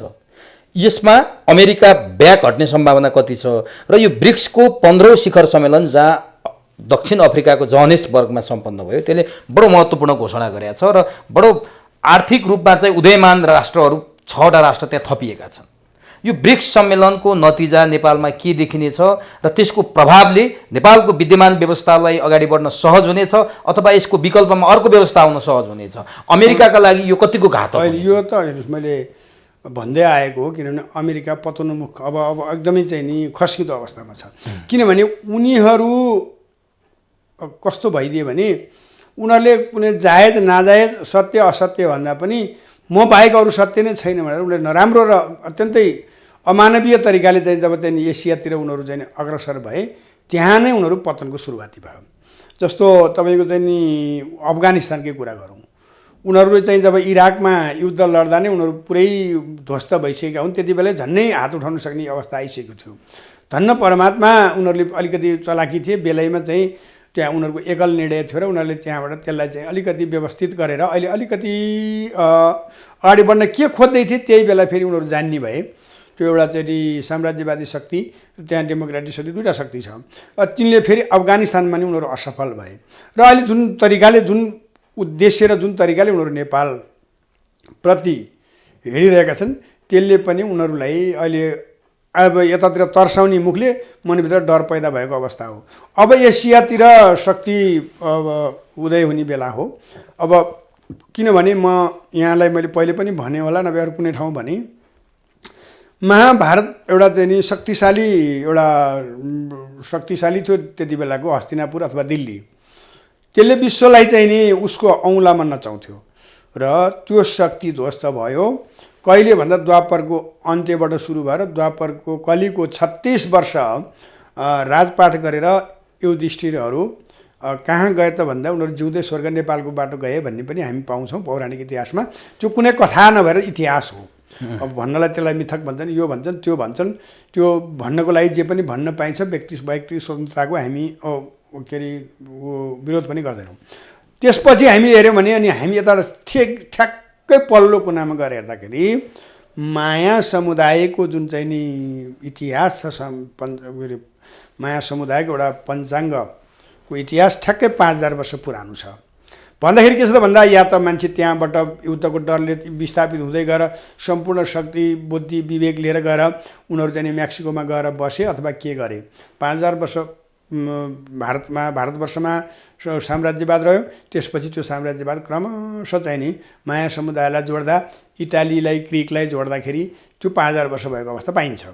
अनि 5000 वर्षको बिचमा धेरै पटक उनीहरूले यो वैदिक सनातनलाई निस्तेज बनाएर निमित्यान्न बनाएर संसारमा चाहिँ नि पहिलो क्रिस्चियन हो भन्ने बनाउनलाई अलेक्जेन्डरदेखि लगायत सम्पूर्ण शक्तिहरू धेरै पटक यहाँ चाहिँ उदयमान भए र पटक पटक परास्त भए। इस्ट इन्डिया कम्पनीसम्म आइपुग्दाखेरि पनि यसको बिउ र अस्तित्व अथवा मन मस्तिष्क र मुटुको रूपमा नेपाल बाँचिरह्यो, जसलाई गोरखनाथ कृपाले पृथ्वीनारायण शाहलाई अगाडि बढायो। त्यसमा विभिन्न खालका समुदायहरू मगर, गुरुङ, तमाङ, छेत्री, बाहुन, अनि त्यसपछि त्यति बेलाका सूचीकार अनि चम्राकार लगायतकाले आफ्नो तरिकाले विश्वकर्माहरूले त्यही प्रकारको हात हतियार बनाउने अथवा नेपाललाई एकीकरणमा बल पुर्याउनमा सबैभन्दा बढी महत्त्व मुसलमानको छ, जसले चाहिँ नि सैनिक नेतृत्वदेखि हतियारसम्मको चाहिँ निर्माण गरे। लखनऊबाट आएर पृथ्वीनारायण शाहलाई सघाए। यी विविध कारणले गर्दाखेरिमा एउटा असली हिन्दुस्तान नेपाल अथवा चाहिँ नि हिन्दूको धरोहर नेपाल, वैदिक सनातनको मूल शक्ति नेपाल, हिमालको देश हिमालयको प्रदेश नेपाल, जसलाई पृथ्वीनारायण शाहको विरासतलाई मुक्तिकार राज्य अथवा नायबी राज्यमा गएर बहादुर शाहले उता तपाईँको चाहिँ नि काँगडासम्म पुऱ्याए होइन। विविध कुराहरू छन् जहाँ भक्ति थापा, अमरसिंह थापा, लखन थापा अनि तपाईँको चाहिँ बलभद्र कुँवर लगायतका चाहिँ वीर वीरङ्गनाहरू, जसले पेटमा बच्चा, अगाडि बच्चा, पछाडि बच्चा, कोदालो, खुँडा, खुकुरी, बन्चरो, हँसिया, हतौडा लिएर नालापानी युद्ध लडे। जङ्गलको अनाज बन्द गर्दाखेरि, साम्राज्यवादी ब्रिटिसले त्यहाँ बन्द गर्दाखेरि जङ्गलको स्याउलाहरू खाएर युद्ध गरे, भलै परास्त किन नहुन्। मैले अघि नै भने विभिन्न कालखण्डमा यस्ता वीर छन्, शक्तिशाली छन्। यिनीहरू चाहिँ नि सङ्गठित भयो भने सदाको लागि हाम्रो लागि यिनीहरू चाहिँ एउटा खालको बिख हुनेछन् भनेर त्यहाँ भीमसेन थापालाई उक्साइएन किन नभन्ने भनेर मैले अघि नै यहाँलाई भने नि।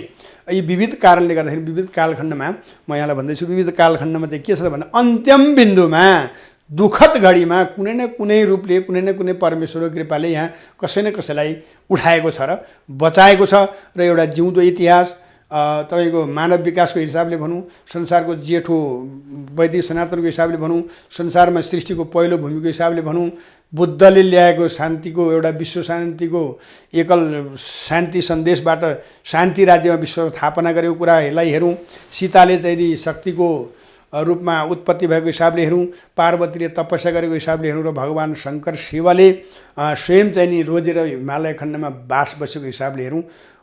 सत्य चिजहरू देखिनन्, नदेखिँदैमा ती असत्य हुँदैनन्। हामीले सास प्रश्वासहरू देख्दैनौँ, हामीले शब्दहरू कुनै रूपमा देख्छौँ त। उमेश बाबुले बोल्दै गरेको कुरा सुन्छौँ हामी, तर उहाँ कुराको रूप त देख्दैनौँ नि हामी। सास फेरिरहनु भएको छ, सासको अलिअलि हामीले आवाज थाहा पाउँछौँ, तर त्यसको रूप देख्दैनौँ। भने कति चिजहरू हामीले नदेख्दै पनि ती चिजहरू हाम्रो समयले र प्रकृतिले घुमाइरहेको हुन्छ र त्यसले निर्माण गर्छ। अवश्यमेव मलाई विश्वास छ।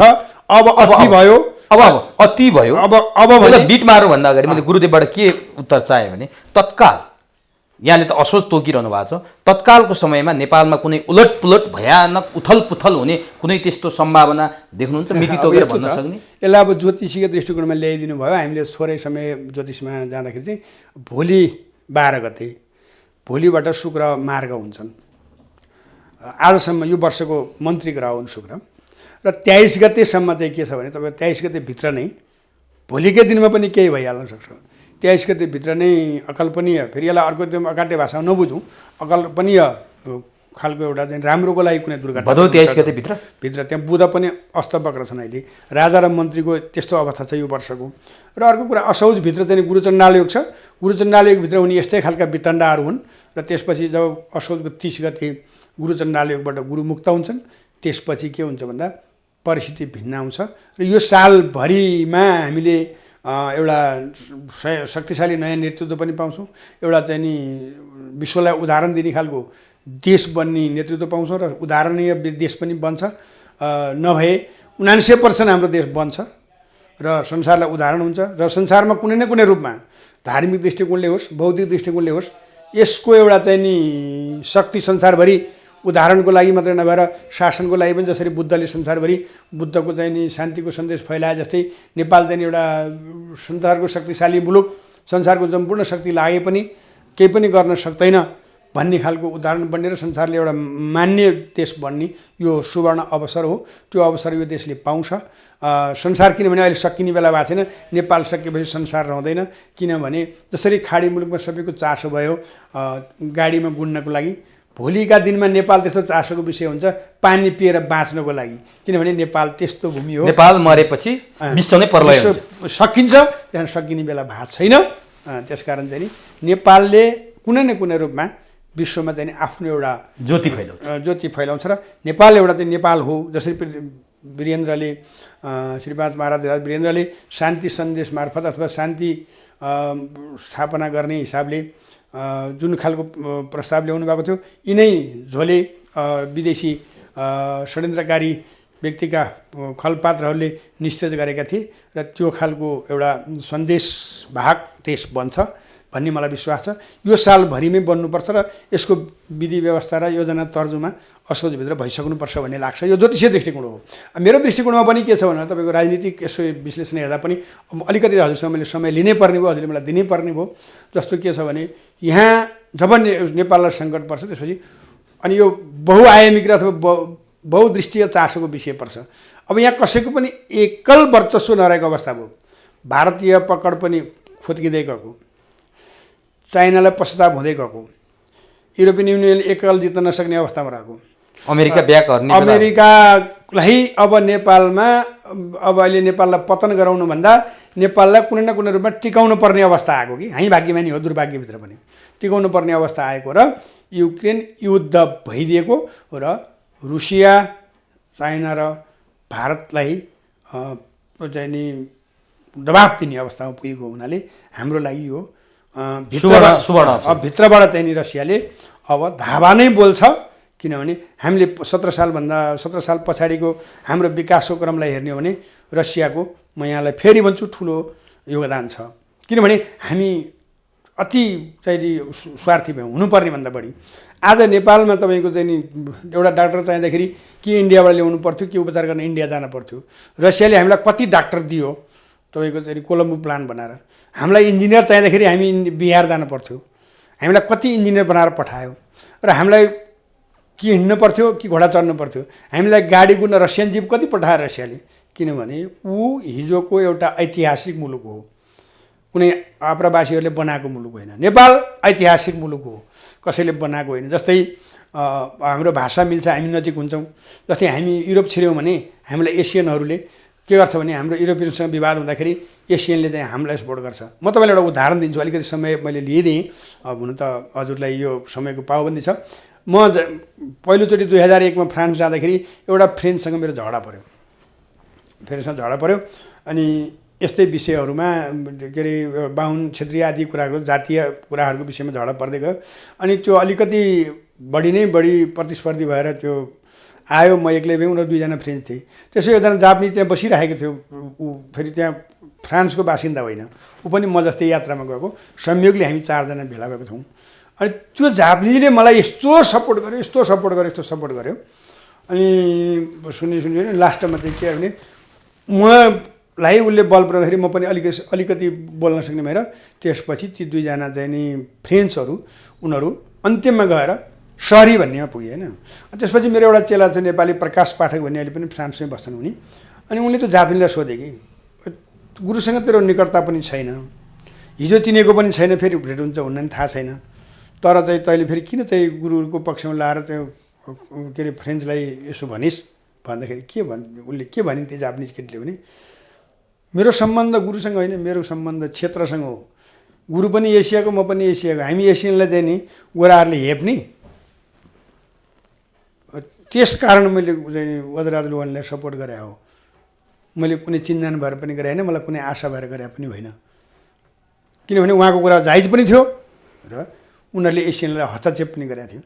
त्यति परको जापानको देशको त नेपालीसँग कालो कपालको माया हुँदो रहेछ भने तपाईँको चाहिँ नि अनि ऐतिहासिक मुलुक र ऐतिहासिक मुलुकमा फेरि नेपाल तान्त्रिक मुलुक, संसारमा कहीँ नभएको तन्त्रको चाहिँ नि अभ्यास रसियामा हुन्छ।